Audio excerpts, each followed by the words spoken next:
Welcome to Empowered to Grow, the podcast. I am your host, Hanan Basha, the business doctor. Following our conversations with empowered women who woke up one day and consciously claimed, I am more than enough, I am worthy, I am empowered to grow. And along their empowering journey towards realizing their own potential and their quest for growth, they became a beacon of hope and guidance for others. May you also find your inner power to grow. Hello again, everyone, and welcome to a new episode of Empowered to Grow. This is your host, Hanan Basha. Today, I'm joined by another amazing and empowering woman that we happen to cross paths from around the world without knowing each other, but I'm very excited about our conversation today. Kelly Markey is an author and a public speaker. Hi, Kelly. Hi. Thank you for having me over. It's my pleasure. It's my pleasure. So, Kelly, I always start with this question. Empowered to grow. What does this phrase mean to you, or how did it resonate with you when you got to hear about the name of the podcast?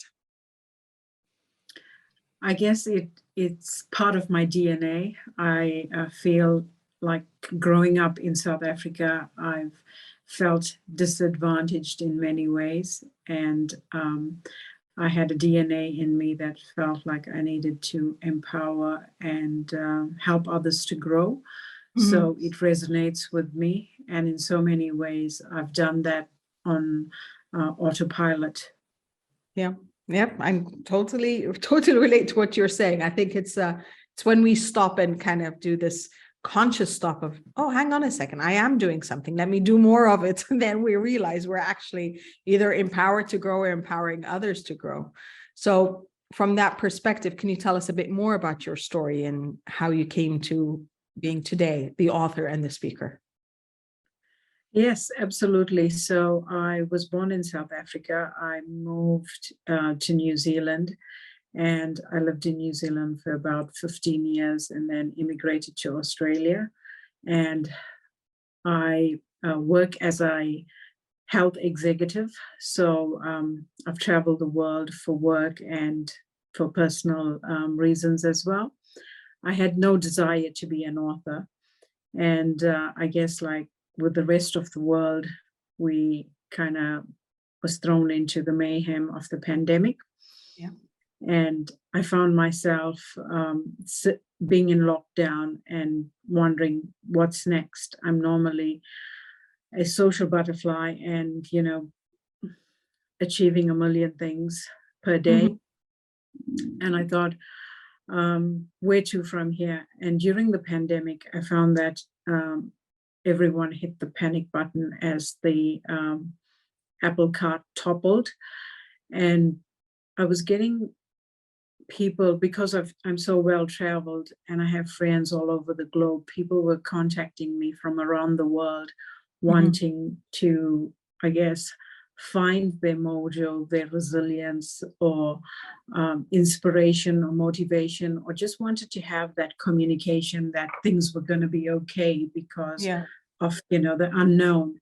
And not that I lived through a pandemic, but I think what people were trying to tap into was my lived experience and the fact that I've gone through so much in life and got back up, or still had resilience and had that inspiration in me. So they were trying to reach out just for hope. And then I realized I have all this lived experience and these journey gleams that I need to share with humanity.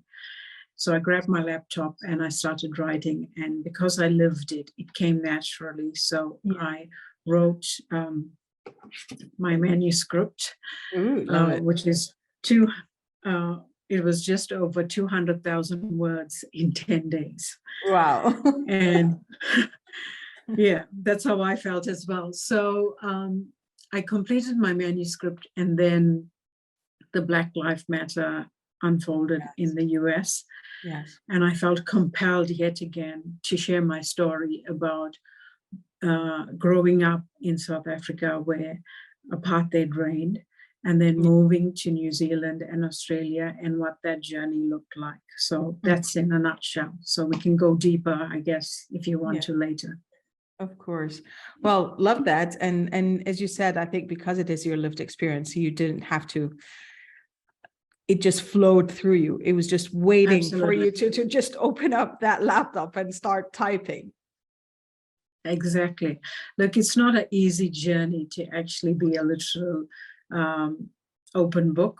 I had no desire to share my life with the world, but I think it was a point in history where people needed to hear what I needed to say.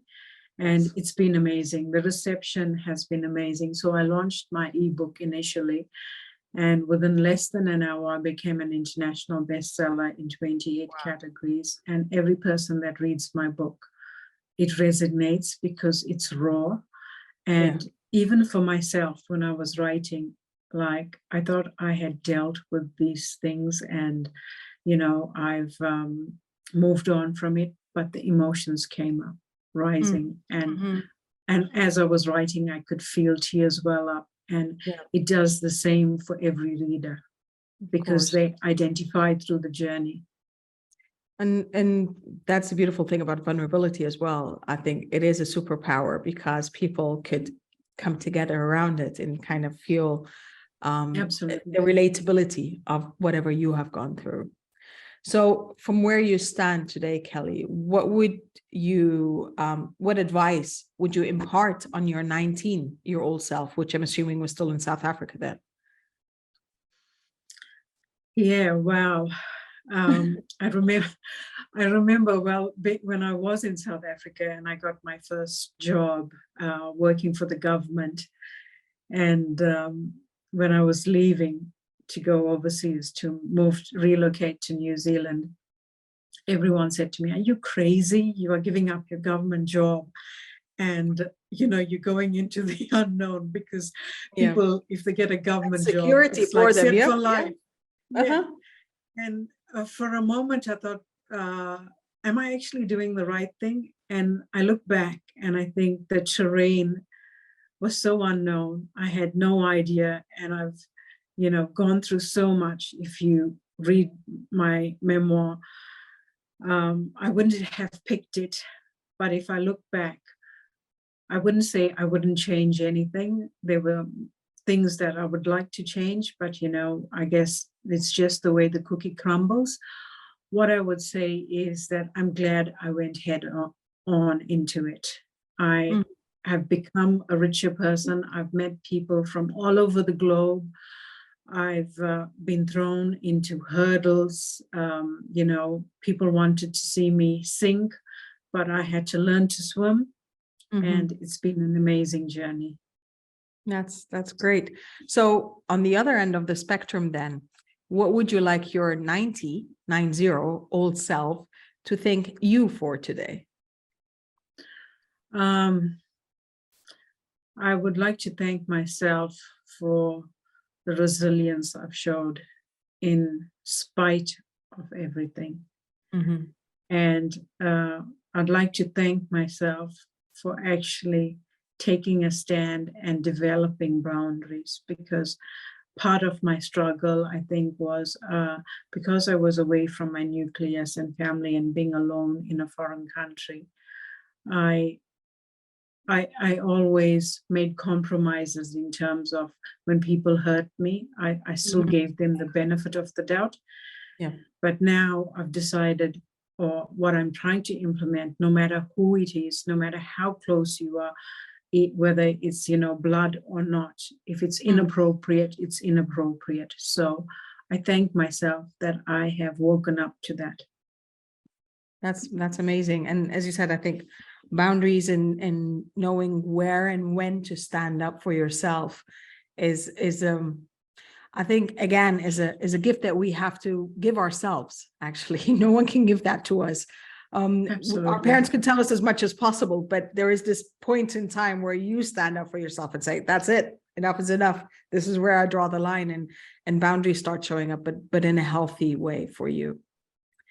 Okay, so you're a speaker, so I know you've been on stages, and let's put you virtually on, or not virtually, in person, on a stage in front of tens of thousands of women.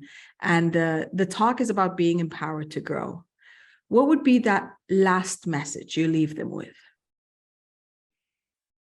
The last message I would leave them with is to live with integrity. With everything in your corporate world and in your personal life, but also in your friendships. I have had so many friendships that I have poured into, and I thought it was a real sisterhood, and I've embraced people. But you would see that for some peculiar reason, sometimes women seem to think it is okay to share what you've shared. Like there's no sense of integrity. I've seen that in the corporate world, like no matter who they are and how high they are up on the hierarchy, there's no sense of real integrity. So I think that's what our world is lacking. And, if you look at all the corruption in terms of the global leaders, if we had that one simple thread, it would make it so much easier. I love that. Live with integrity. Well, Kelly, where can our viewers and our listeners find you in virtual space and connect with you and get your book, of course? Yes, sure. So I have a digital footprint. I'm on Facebook, Instagram, LinkedIn. So you can locate me with Kelly Markey. Also have a website, which is www.kellymarkey.com. And you can purchase my book. I also have a journal, a timeless journal. So you can get the bundle with the book and the journal. And lots of more exciting things coming up in the future. So feel free to follow me on social or keep an eye on my website. That's amazing. Thank you so much, Kelly. We're going to be having, including all your links in our show notes so everyone can still track them on Facebook, Instagram, Apple, YouTube, everywhere that we post a show. Thank you so much. Thank you for sharing your wisdom with us. And thank you for giving us a peek into your life and what got you to where you are today. And more importantly, what's empowering you to grow and how you're empowering others by living authentically and, and also showing up to ensure that someone else is hearing your message and someone else can relate and can stand up for themselves. Thank you. Absolutely. I'm, willing to go the extra mile all the way. South Africa had Women's Month in the month of August, and I donated some of my books to South Africa, and the organization that I donated it farmed it out to women. And I didn't know this woman from above, so she got my book and she started reading. And she contacted me via Messenger. And basically, her husband had committed suicide on her birthday, and she was cocooned with pain. She hadn't had a decent meal in more than 6 months. And when she messaged me, I looked at that message and I saw just pain. And I reached out to her. And then she said to me, I got your book and I started reading. And for the first time since this has happened, and it's been like 8 months, I'm starting to feel the numbness dissipate. And then she said to me, I really like to chat to you. And it was 3 a.m. in Australia. And I said, yeah, sure. So I started talking to her, and it was amazing. Like there was a connection. I think she connected with my book initially. So, yes. Naturally. And your book is you. Yeah, exactly. And that's what I want to do, is make a difference, even if it's just one person. And just to see her come back to life was amazing. I was in tears. That's amazing. And that is the essence of what being empowered to grow is all about. It is about being able to empower yourself, but more importantly, empower others. And as you rightfully said, that impact circle that you create could be one person, it could be 1 million people. It just is impact. You are impacting, positively impacting someone else's life. And that is the essence of it. And that's the beautiful thing. Thank you so much for sharing the story with us, Kelly. And thank you for being with us here on the show. For everyone, as Kelly said, just live with integrity and live authentically. I think the message we keep coming up with over and over again in our show is just that being empowered to grow is being you. And by being you, you are allowing and giving permission for others to be themselves as well. And that is the beautiful message that we want to pass around. So once again, and as always, I wish you love, abundance, and prosperity. And we're going to see you next time. Bye for now. Thank you for listening to the Empowered to Grow podcast.